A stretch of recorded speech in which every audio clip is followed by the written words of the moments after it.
Once upon a time, in the lively village of Arugbo, where the sun blazed like a ripe mango and the palm trees swayed to the rhythm of gongon drums, there lived a chief named Obanla, a man so proud of his goats that he named them after his ancestors. On the morning of the great Durbar festival, when the village was to feast on sacred goat soup and pounded yam, disaster struck. The finest goat, Olowa goat, named after Chief Obanla's great-grandfather, was missing. The chief's voice thundered across the compound, "Who has stolen my Olu goat?" On this day of all days, the village erupted in chaos. The gongon beaters, who were supposed to be drumming for the festival, now drummed their feet in frantic search.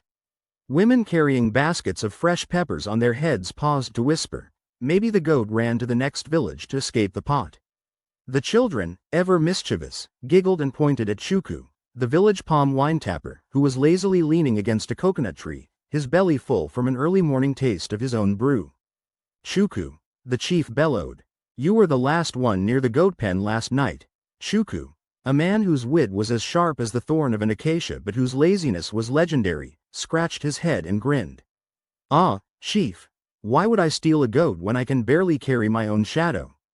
The crowd roared with laughter, but Chief Obanla was not amused. "Find my goat before sunset, or you'll be the one in the cooking pot." Now, Chuku wasn't entirely innocent. The truth was, he had been near the pen, but not to steal. He had been sneaking palm wine for a secret meeting with Adani, the chief's sharp-tongued daughter, whose laughter was sweeter than honey. Adani, who wore beads that clinked like raindrops, had sworn she saw something strange the night before. "Chuku," she whispered, "I saw Baba Yu, the herbalist, talking to the chickens about a great escape."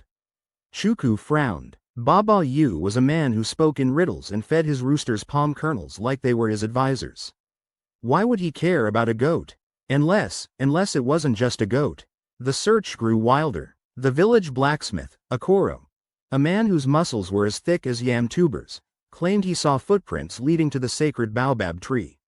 The footprints, however, were too small to be a goat's. "They look like baby feet," he declared. The villagers gasped. Was this the work of spirits? Just then, little Timmy, the chief's youngest son, burst into tears. "I didn't mean to. Olowa goat was my friend." The crowd froze. Timmy, with his round cheeks and missing front teeth, sniffled. "I hid him in Mama Nkechi's yam store, so he wouldn't get cooked."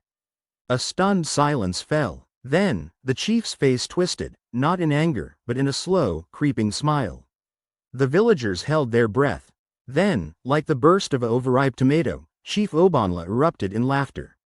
"My own son, a goat thief for love." The tension shattered like a calabash dropped on stone.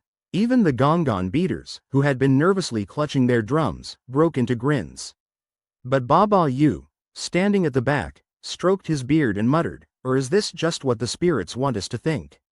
And just like that, the mystery deepened. Because when they opened Mama Nkechi's yam store, the goat was indeed there, but so was a single, shimmering blue feather. A feather no bird in Arugbo could have dropped. The village erupted in whispers. Adani's eyes sparkled with mischief. Chuku scratched his head again. And Chief Obanla, now thoroughly bewildered, groaned, "What kind of goat leaves feathers?"